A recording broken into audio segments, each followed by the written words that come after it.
حضرت ابو درداء رضی اللہ عنہ روایت کرتے ہیں کہ رسول اللہ صلی اللہ علیہ وسلم نے ارشاد فرمایا کہ قیامت کے دن اللہ تعالیٰ بعض لوگوں کا حشر اس طرح فرمائیں گے کہ ان کے چہرے پر نور چمکتا ہوا ہوگا اور وہ موتیوں کے ممبروں پر ہوں گے، لوگ ان پر رشک کرتے ہوں گے، وہ انبیاء اور شہداء نہیں ہوں گے۔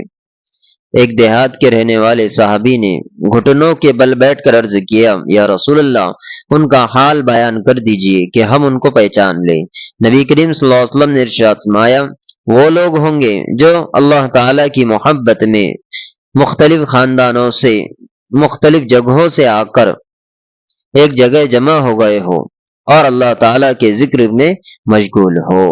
حضرت ابو سعید خدری رضی اللہ عنہ سے روایت ہے کہ رسول اللہ صلی اللہ علیہ وسلم نے ارشاد فرمایا کہ اللہ تعالی قیامت کے دن اعلان فرمائیں گے کہ آج قیامت کے دن جمع ہونے والے سب لوگوں کو معلوم ہو جائے گا کہ عزت و احترام والے کون لوگ ہیں۔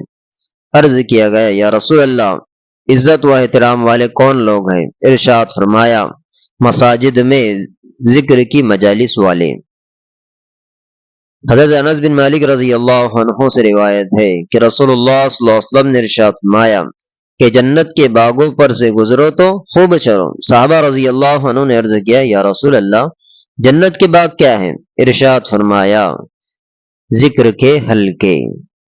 تو اللہ رب العزت ہم تمام کو اپنی عبادت میں زیادتی کرنے کی توفیق عطا فرمائے اور ہماری اس ویڈیو کو زیادہ سے زیادہ شیئر کریں، اور جو ساتھی ہمارے چینل پہ نئے ہیں وہ ہمارے چینل کو سبسکرائب کریں اور بیل آئیکن کو دبانا نہ بھولیں۔